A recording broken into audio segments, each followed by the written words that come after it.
Salut à tous, c'est RMN.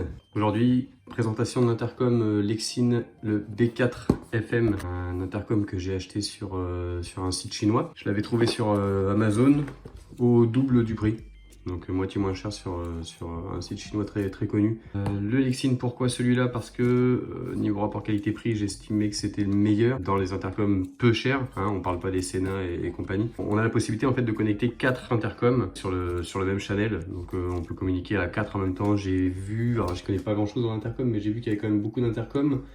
Où tu avais un maître et plusieurs slaves. Le maître pouvait communiquer avec tout le monde, mais les seconds ne pouvaient pas communiquer entre eux, ils pouvaient communiquer qu'avec le maître. Voilà, ça correspondait pas, donc ça c'était celui qui me convenait le mieux. Je l'ai payé du coup sur le site chinois, je l'ai payé 45 € l'unité. Ça c'est un pack de 2. Donc ça se présente comme ça, il y en avait 2 dedans. J'ai déjà installé le mien dans le casque, ça c'est le second pour un ami. Ça se présentait exactement comme ça. On retrouve du coup dessous les manuels. C'est un intercom qui est waterproof. Il nous explique qu'il faut bien insérer le jack en fait pour que vraiment l'étanchéité soit correcte. On a le manuel d'utilisateur qui est complètement en anglais. C'est assez clair, il y a beaucoup d'images, beaucoup de dessins. Bon, faut pas un grand niveau d'anglais, mais on s'y retrouve facilement. Il me semble l'avoir trouvé en français sur internet, en PDF. Ça se présente comme ça, c'est doublé évidemment, ça c'est pour celui de mon ami. Il y a exactement la même chose en 2 fois pour la partie pour le pack pair. Donc on a la pince en fait qui nous permet d'accrocher l'intercom sur le casque. 2 possibilités, on peut soit utiliser du M3 double face, donc pour le coller sur le casque, soit utiliser cette pince qui va venir justement se caler entre la mousse et le bord du casque, et du coup ça vient pincer le casque. Donc il y a des petites protections pour pas abîmer le casque. Ensuite l'intercom vient se clipser comme ça. Donc, voilà, clac, ici.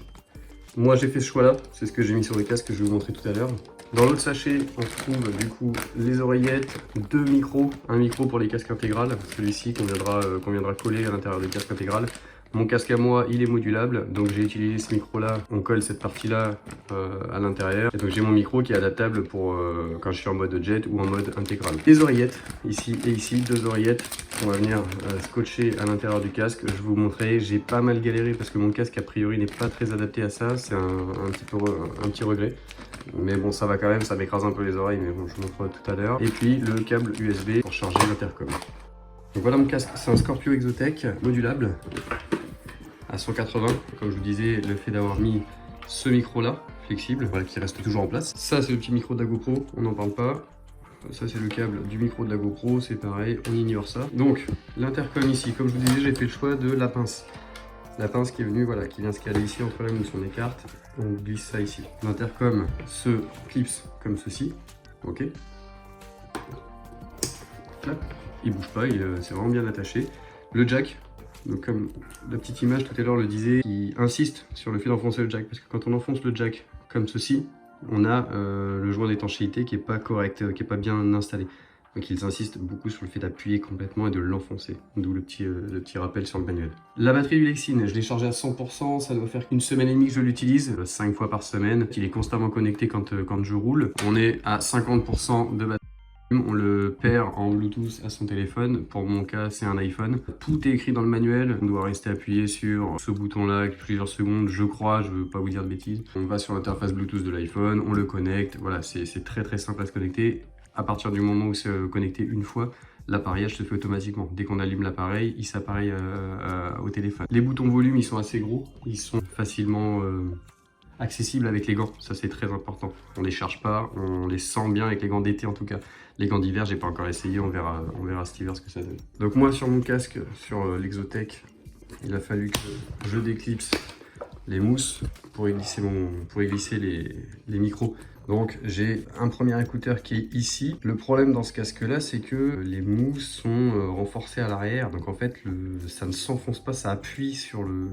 Je veux dire, il prend pas le dessin de la mousse, il s'enfonce pas dedans, donc en fait même clipsé, ça a tendance à ressortir et ça appuie un peu sur les oreilles. Il faut vraiment trouver le bon emplacement parce que c'est pas forcément très agréable. Alors après c'est pas l'intercom je pense qui est en cause, c'est plutôt l'Exotech. Du coup j'ai écarté les mousses, j'ai passé tous les câbles à l'intérieur, j'en ai passé derrière les mousses à l'arrière pour venir mettre le deuxième écouteur ici, qu'on retrouve de la même manière ici, voilà, qui se trouve ici. Donc voilà, on a ces deux écouteurs en stéréo. Je regrette un peu de ne pas m'être renseigné plus tôt sur le fait d'installer des intercoms sur ce type de casque, parce que c'est vraiment pas agréable. J'ai pas fait de longs trajets, mais je pense que ça peut être très gênant au niveau des oreilles. La qualité sonore, elle est relativement bonne. Il n'y a pas de grosse basse, faut pas, voilà, c'est un intercom à 45 €, faut pas l'oublier. Ça s'appareille très bien sur le téléphone. On peut jouer la musique, on peut prendre des appels en un seul bouton. Aucun problème. On est censé pouvoir utiliser Siri et le OK Google en double cliquant sur ce bouton-là. Ok.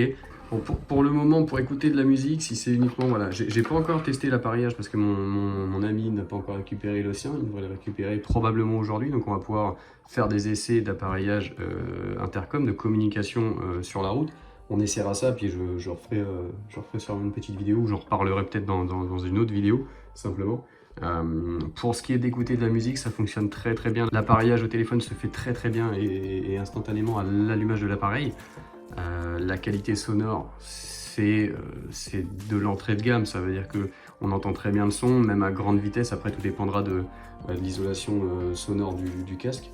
Mais voilà, globalement, c'est quand même, au niveau rapport qualité-prix, c'est un très bon appareil. Pour le moment, je continue d'utiliser. L'installation, elle est plutôt correcte. Son utilisation aussi, ses boutons, l'interface, c'est clair et assez intuitif. On s'y retrouve quand même bien avec les gants d'été. On verra cet hiver ce que ça donne. Je referai peut-être un point dans quelques semaines après avoir testé la fonction intercom avec l'autre appareil. Et bon, bah, d'ici là, gros V à tous.